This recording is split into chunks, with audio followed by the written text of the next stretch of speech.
something in the middle of Invincible season 2 and 3 that should be coming out in 2025 is Marvel's Fantastic Four.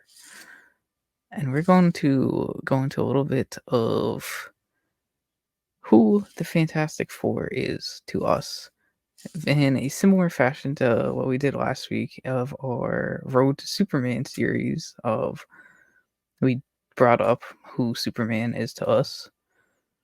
And this week we're debuting our Road to Fantastic Four and starting off with the same way.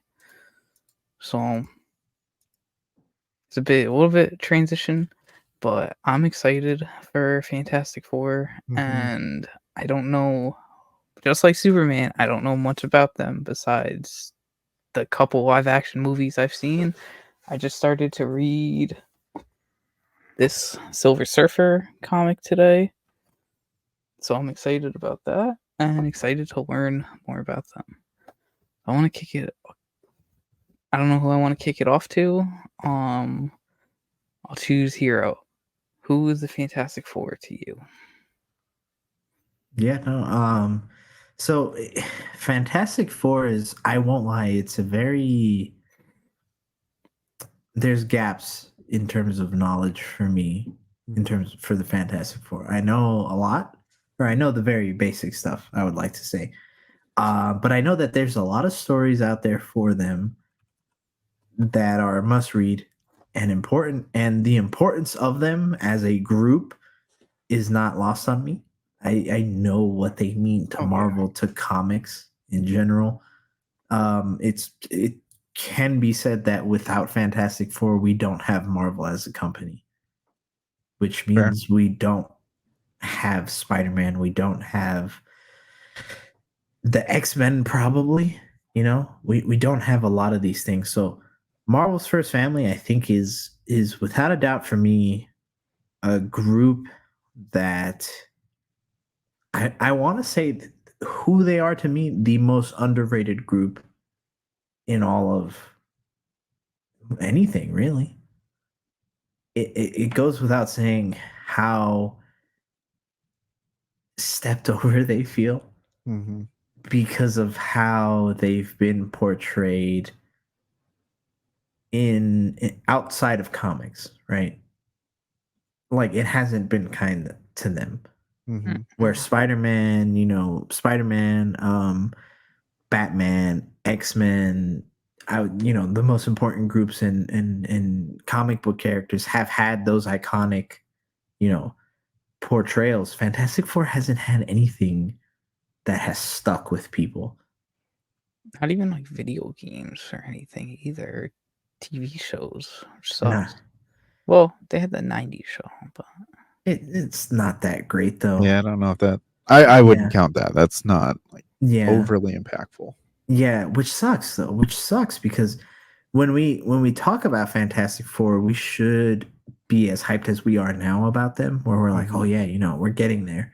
I think little by little. But when it comes to, for example, who they're going up against in July of Superman, we're not like, wow, Superman is this, that, and that. And look at all the other portrayals that we've seen of him.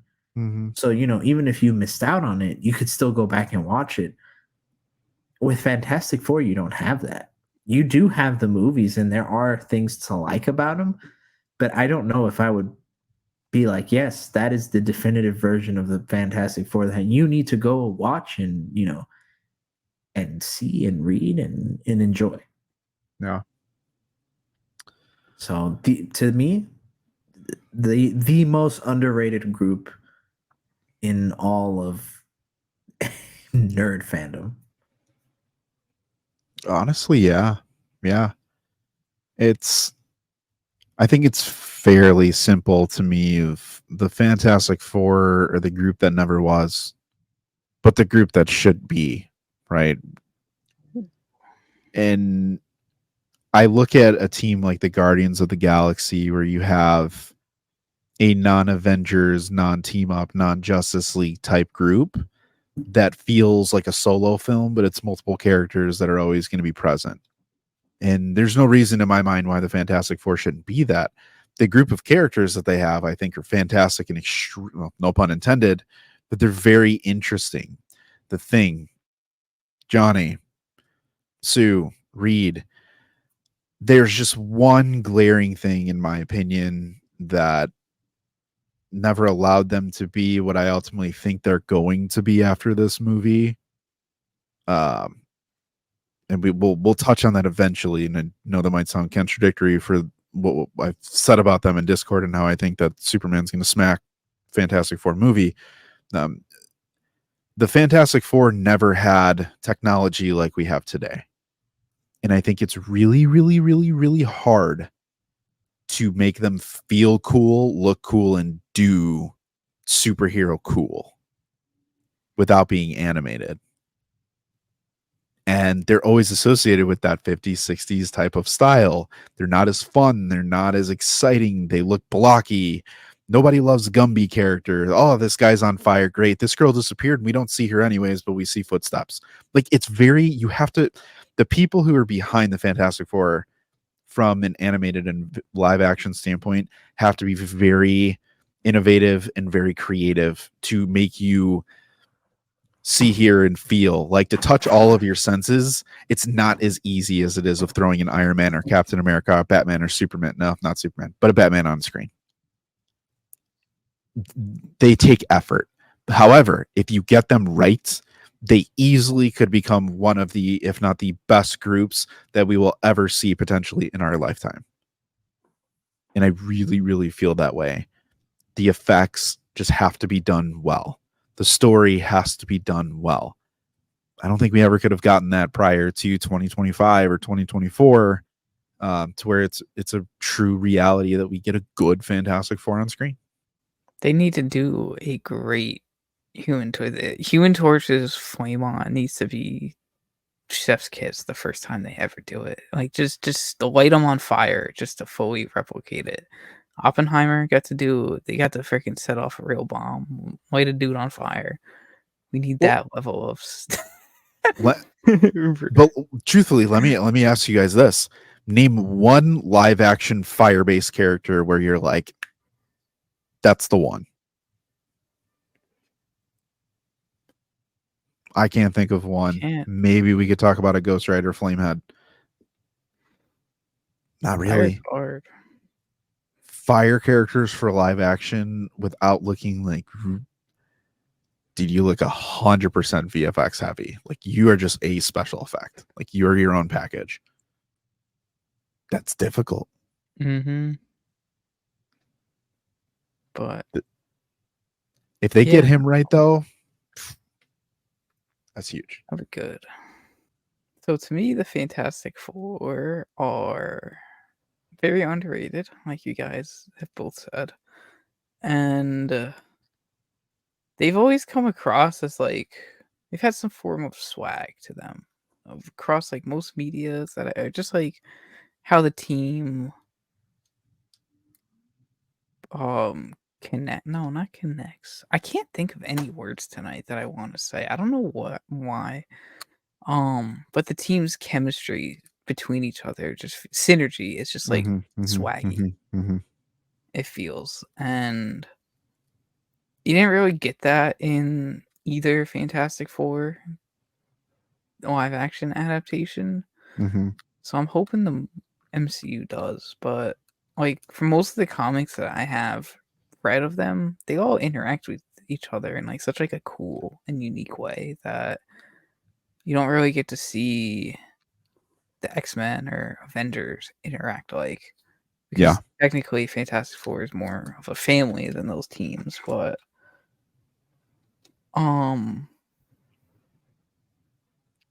it's just, to me they're just like a family, Marvel's first family of swag that kick ass. And that's what I want to see in the MCU. And Pedro and Vanessa Kirby and Ebon Moss and Joseph Quinn do. Props for remembering all the names. Yeah, that was actually really good. I'm like the guy from The Bear. Yeah. Ebon, I thought Ebon was going to be the one that screwed me. Not going to lie. No, Good claps. No, I was gonna say great points because, and I think that's the other thing, the other disconnect of people in seeing Fantastic Four, the films, both the first two and then Fantastic, uh, they don't feel cool. No. You know, you look at them and they feel very corny. Like the chemistry that they have and the way that they interact with each other. I remember rewatching the first Fantastic Four not too long ago, for a project we were doing for the podcast, which we are still doing just down the line. Mm-hmm. It's just like Reed is just a nerd. Like there's nothing cool about Reed, and there's nothing cool about Sue. She's just hot. Like that's what she's supposed to be. Yep. And Chris Evans isn't cool. He's just a guy trying to be cool. Mm-hmm. And then Thing is just a thing. And it's like that dynamic doesn't work for people. Like they don't feel like a family. You know, they just feel like They're all not in supposed to a be there. yeah, they're all just there. And I dare say that it's even worse in Fantastic. Again, I haven't seen that movie since it came out, but I remember there being no chemistry between the stars, it felt like. So hopefully that's the big thing, that's the key, you know? It's between the special effects, making them look cool, and then really showing the chemistry that this team actually has, right? Because when we look at the Avengers, when we look at Guardians, when we look at X-Men and in both films and then in things like X-Men 97, when we're like, yo, when the team's all together, that's sick. Mm-hmm. Mm-hmm. But right now, it's like, I don't want to see any of them, not as individuals or as a team. But again, each of them should be very successful as individuals, right? Especially when we get to this point in the MCU for Secret Wars. That I really think that they missed out on having Reed a part of the Illuminati, not the Multiverse of Madness, John Krasinski. That's no good.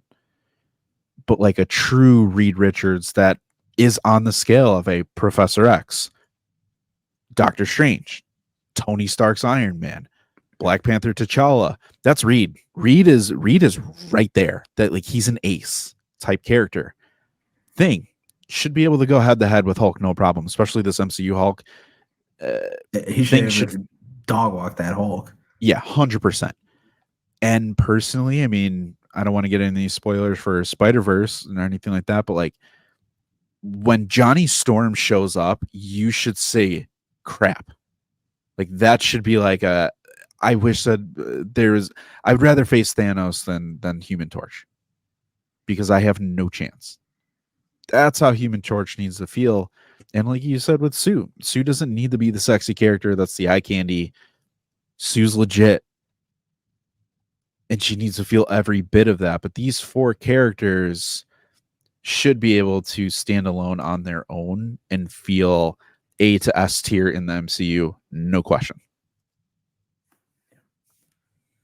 Hopefully they take cues from Guardians and really showcase each character, where I feel like that's probably the one big thing that Guardians didn't always get to do, is showcase every character. If Fantastic Four showcases every single one, makes you care about them, and makes you care about them not only as a team but as individuals, you're going to have a very special team that, if done properly, could eclipse the Avengers and could far surpass anything Guardians would ever have done. Kind I of. think Pedro could do it. Yeah. That's what I was gonna say. We've kind of touched on it a little bit more, but this kind of goes back to what we mentioned with Invincible.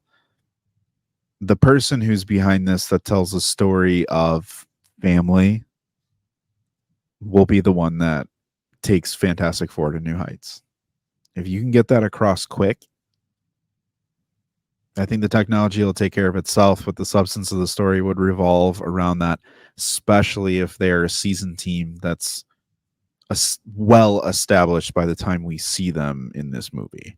we're just getting a recap and recount or some sort of narration about their past adventures, because it's not going to be an origin story, right? But that'll be huge. And to your point, Spider-Man, no, Pedro Pascal is, I think this is what we kind of talked about when he was casted. You know, he has the ability to play 3 to 4 different roles in this movie. That's a skill. I don't know. The Fantastic Four to me today hopefully feels like the It team after their initial multiverse saga run. Let's hope a year from now, once we finally have the trailer and the costumes, and we're a couple months away from release date, we're like, wow, guys, Fantastic Four is something special ahead of it. And we can really, you know, when we ask this question again, we can have a better answer. Yeah, I agree. That's the whole point of this series. This is going to be a good series, and The Road to Superman is going to be another good series. Spider-Man, did you want to share your initial read? For Superman? No, Fantastic Four. Oh, I did already. Oh, you did? I just missed it. Yeah. I just ignored I it. think so. But I'll do it again. Yeah. My bad. I have started the Silver Surfer Masterworks, Marvel Masterworks collection. It collects the Silver Surfer 1 through 6. I have the second volume of this somewhere in my to be read pile. I don't know what that collects, but I'm assuming like 7 through 13. I'm excited. It's pretty much just goes through their origin comic panels, so I'm excited to see the core and like origin of Silver Surfer, and I know Galactus is involved in a couple of here. I see Thor is on the back of one of the covers. And I'm hoping Fantastic Four gets involved, since they're always so involved in their stories. What a core. But What a core. It's like, I was just gonna say, they're so integral to a lot of things, man. Yeah. When it comes to like supervillain crossovers being one of the first books to do it, crossovers in general, how many freaking Marvel characters they've introduced in the panels of the Fantastic Four comics, and we haven't seen them interact with any of them in even real life. Spider-Man and Fantastic Four, the Future Foundation, man, I need yeah. if I ever see that Future Foundation suit on screen, oh my god, that What's more likely, that or the will be symbiote? biggest. The symbiote. Symbiote, yeah. I feel like the MCU could pull both off, though. They could. They very well could. Easily could. They could pull off a lot of stuff that we're going to learn about, and we're going to share with you guys as we go through it. I'm excited. I'm super excited for both of these series.